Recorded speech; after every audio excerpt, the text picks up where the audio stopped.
Hello guys, today we will learn about the anatomy and physiology of the muscle. So in last lecture we will discuss this structure, but the one thing is that how can you differentiate between muscle origin and insertion, because these two points are attached on bone. So a muscle originate from bone or muscle insert on the bone.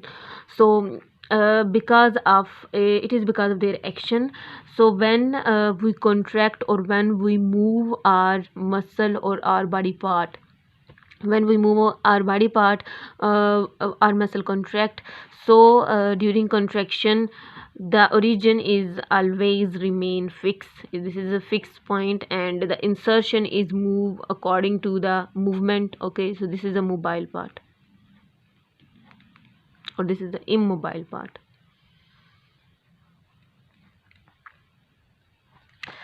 So here is a muscle belly. So if we depict the inside structure or the inner structure of the muscle, so this is muscle, this is insert on the bone. So there is a muscle bundle. So the entire muscle we call them as a muscle bundle, and muscle bundle contain a lot of fascicles. So there is a lot of fascicle. So here is a fascicle. Then fascicle contain large number of the muscle fiber. Actually this is a muscle cell.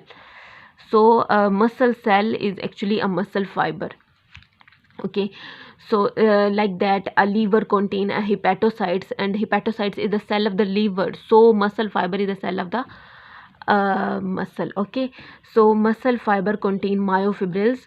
So there is a large number of the myofibril plant in a muscle cell or a muscle fiber, and this is a muscle fiber, and here is a nuclei. This is a motor neuron.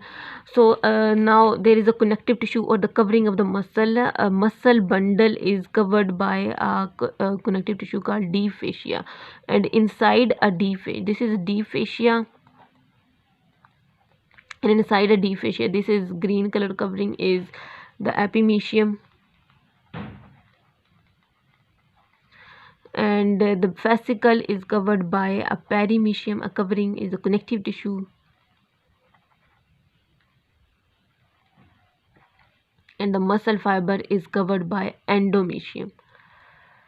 This is nuclei, this is motor neuron,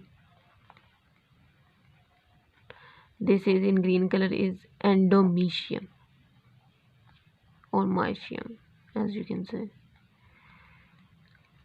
and a myofibril is covered by a membrane called sarcolemma.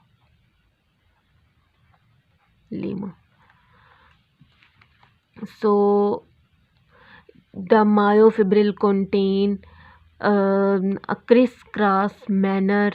So this crisscross manner is called sarcomere, and the muscle fiber contain mitochondria, nuclei, blood vessels. Okay, so here is the blood vessel lies in the entire muscle.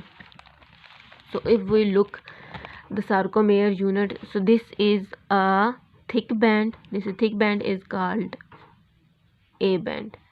In yellow color this is a thick band or is called A band, and in this is a thin band in red color, this is called I band, and there is a zone present between them, I and A band. So this zone is called H zone, and a line run in between the H zone is called the M line. Okay, and the A band contain a protein, or their structural component is the myosin, and the I band is contain actin. Okay, so here is another thing. So this there is a one sarcomere unit, and adjacent to this is another sarcomere unit, and there is I band, there is A band. Okay, so they attach like that. They attach one sarcomere unit attached to another through this manner, so the zigzag manner, so this is called a Z line or a Z disc. Okay, so this is one sarcomere unit. So this is only one sarcomere unit. Adjacent to this is another. So this is form a crisscross or a striated manner. I hope you will understand. If you have any question or any question, then you will ask me, or please subscribe my channel.